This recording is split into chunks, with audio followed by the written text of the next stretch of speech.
Good morning, જય માતાજી, હર હર મહાદેવ. તો હવાર મમ્મીને તો સારવાર જતા ભાઈને બે અને રાતે તો એટલો વરસાદ આવ્યો ને તે ગમણે બધી ભરી જઈશ. રાતે એટલો બધો વરસાદ આવ્યો ને તે મારે ને ટેન્ટ ખોલવું પડ્યું. હોઈકન તો વરસાદ પડતો હતો સાપરામાંથી, તો ટેન્ટ ખોલીને પછી અમે તો ઊંઘી જાઉં. બે ખાટલા ઉપર કમ્પ્લીટ ટેન્ટ આવી જતો હતો એટલે પછી ખોલીને 3 જણા ઊંઘી જાઓ. અને ખોણ ખાતો જોર આવશે બિલકુલ રેલો ભૂખો ઊંઘી રહેશે. રેક કરતો હતો અને મમ્મીએ પાણીમાં દૂધ મળ્યું કમસે કમ તો પાઈ દઈએ રેલાને દૂધ. બહુ જ ભૂખું છે. હા એના મમ્મીના પાન બેસે આરામથી દૂધ પીને અમે કમ્પ્લીટ ઊભા થઈ ગયા ને. શું થયું? પાપા થઈ ગયું, પૂરું થઈ ગયું. બધું તો પાયું તને.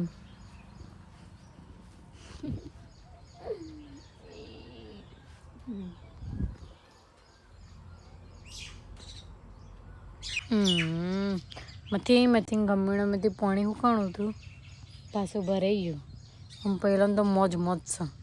ઊંઘી ગયો પાછો. હારું બારણે થઈ રહ્યો. શું કરવાનું? નાસ્તો એને જેતા બનાવવાનો. આમ ભાઈને સાલે નાખી ને પેલા બાંધે પશુ બનશે નાસ્તો.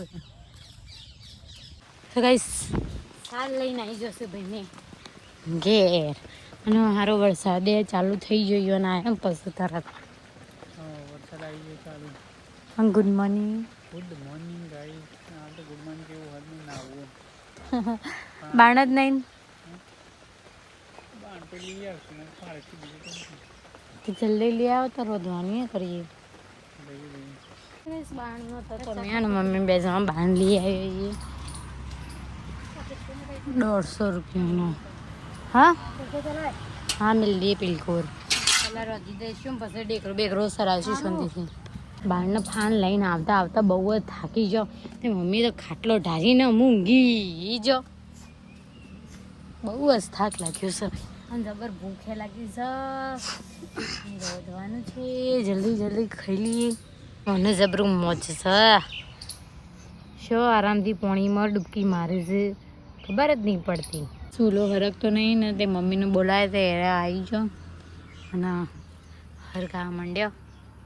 નાસ્તો બનાવવાનો છે કોઈ આમ ખાસ નહીં.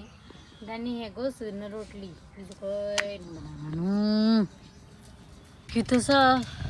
તપેલી મેં કીધું પણ આ ધુવાળો લોહી પીજો. અને જે સાઈડ હું બેવું ને એ સાઈડ ધુવારું આવે.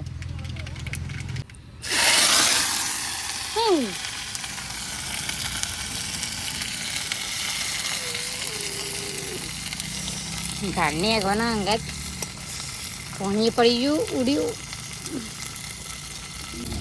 બાકી જઈ હું બળી ગયો. પડ્યું પહેલાં તો નાખી દીધા પાણી વેડીને ચડવા મિલ દઈએ. પીલા પર રોધવાનું કાઠું કમ છે. એ તો સર કાપીને બધા નાખવા માંડે. મમ્મી ઓનું નાખજે. એને તો નહીં સરવા બધી પોકાતી નહીં બિચારી.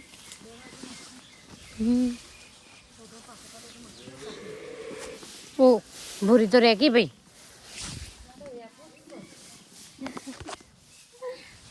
ભૂરી આવું કરી રહી છે. મમ્મી તો બેહી જો છે રોટલા કરવા અને કરી રહેશે ને દૂધ અમે તો ઊનું કર્યું છે. હવે આ દૂધને તો પીધું ને એટલે થોડું અત્યારે કરી દીધું એટલે દૂધ પીશું અત્યારે. ઘરની આગળ અંગાત ના મમ્મી વાગી જશે ને 4 વાગે તો અંધારે ને વરસાદ આવવા માંડ્યો થોડું તો મમ્મી તતા રાખી દોવાની તૈયારી કરી છે.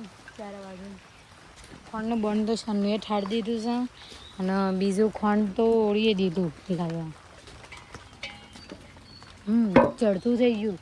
આજ તો વહેલા બસ કોમ પાડવાનું જ કર્યું. કાલના જે તો પાછું રાતે વરસાદ આવશે જબ્બર અને મારે એલોજી ભૂખાય જબર થયા છે તારે તો તે પી લો દૂધ આપણે એને થોડો બાણ હોય એરો લાવીએ તો ભાઈ ચૂલો હરગાઈ આલું કન્ટિન્યુ તો એના પર ચણા સરળ મેલી દે તારે વહેલા રોજનું પડશે ખબર છે પાછું રોજાઈ નહીં દે ચૂલા ઉપર હવે ખોણ મેલી હતી એટલે વિચારી કે પેલો ચૂલો હરગાઈને પછી મેલી દઈએ જલ્દી ચણા મેલી દઈએ આ ચણા શાક બનાવવાનું એ દાડોથી આ ભેંસ ને દોવાત નહીં દેતી ત્યાં જોરાથી મમ્મી બે જ દોવા દેતા જોરા અપાવ તાનો આવું જ કરશે દોવા દેવું હોય ને એટલે પાટો મેલો બાણું ફાડવા બે દીધા હા જલ્દી શું લો યાર ગાઓ મોરું થવા આપણે તો આ ચૂલા પર બનાવવાનું એટલે ચણા બાફા નાખ અને એ પલાળ્યા વગર નાખ એટલે બસ આરામથી દેવાનું દૂધ નહીં આપવાનું હું મોડું નહીં લાગતું દોવા દેવાનું બધાનું થોડું ખોણ મોટી ગાયનું એને પાછું ખોણ ઓછું આપવાનું ને લેડીઓ વધારે આપવાની એટલે બીમાર ના પડો તમને સોડાય એટલે ધાવતો જોડાય ને હું રેક છું જીબરો કાઢીને હા ખોઈ લો છે તો કઈ શાક તો થઈ ગયું મારું કમ્પ્લીટ અલી બળે પોણી વાટકામ કોઈ કાઢો પેલા ભાઈ તો થાકી જાય તે ઊંઘી જાય હું જલ્દી કરો અમે એટલું શાક જ બાકી છે બીજું બધું થઈ ગયું ખબર હો એટલે તો કહું જલ્દી કરો પોણી વેળી સૌ તો ઉભો મસ્ત શાક દેખાય ગુંડરોનો બહુ જ ત્રાસ જ છે રાતે આવીને પછી મારો હા બધું ખાઈ જાય થઈ જાય ને એવું કરે મમ્મીએ તો ખોણે ઉપર પીપળ મેં લીધું હોય એટલે ભૂંડરો અહીં ખાઈ ના જાય તો